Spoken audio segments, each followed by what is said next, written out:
Welcome to short videos. Today we shall discuss about the intrinsic muscles of hand except the thenar and hypothenar muscles. So what are the muscles which are except thenar and hypothenar muscles?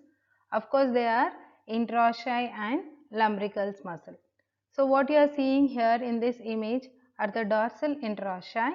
So the dorsal interossei are 4 in number. They are numbered from lateral to medial side. And if you see here in this image, these dorsal interossei are bipinnate muscles. They are bipinnate muscles, and action of dorsal interossei, to remember, DAB means abduction, dorsal abduction. So they help in abduction, opening up of fingers.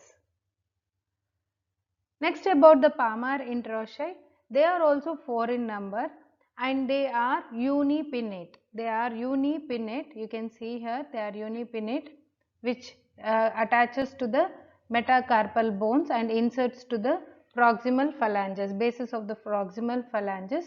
And one thing you have to note here, the middle metacarpal bone doesn't have any attachment. It won't provide any attachment to the palmar interossei. So the palmar interossei attaches from the first, second and fourth and fifth metacarpal bones. The first palmar interossei is not shown in this image, but here also it will be present. So the action of palmar interossei is pad, means palmar interossei adduction. So open the fingers, then close them. So they help in adduction. This is pad. So that's how you remember. And one more thing to note down, with the first dorsal interossei, it is pierced by the radial artery. You can see here it is pierced by the radial artery in the first web space. Let's talk about the lumbricals also. So the lumbricals, they are worm-like muscles present between the tendons of flexor digitorum profundus. These lumbricals gain their origin from flexor digitorum profundus and they get inserted to the dorsal digital expansion. So first two lumbricals are unipinnate, whereas the third and fourth lumbricals are bipinnate muscle. And action of the lumbricals, it is extension of interphalangeal joints, both proximal and distal as well, whereas the flexion of metacarpophalangeal joint. So flexion, extension of interphalangeal, flexion of metacarpophalangeal joint. So that is the action of lumbricals.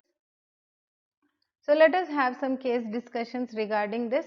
A 35-year-old man who works as a writer presents for the evaluation of difficulty writing, and he states that over the past couple of months he has had progressively worsening right hand weakness, and particularly with upstrokes with the pencil.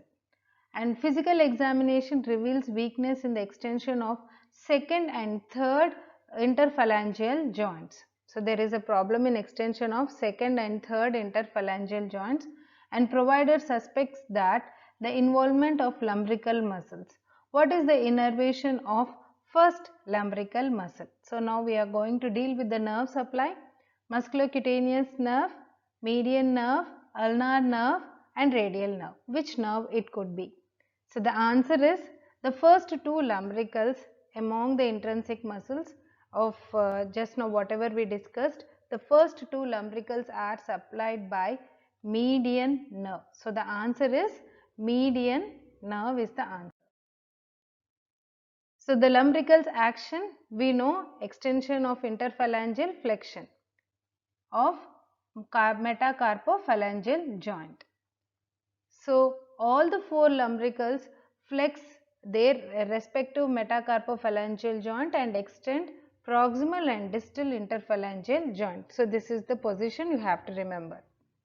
And innervation of first two lumbricals is by the digital branches of median nerve, whereas the third and the fourth lumbricals receive the innervation from the deep branch of ulnar nerve.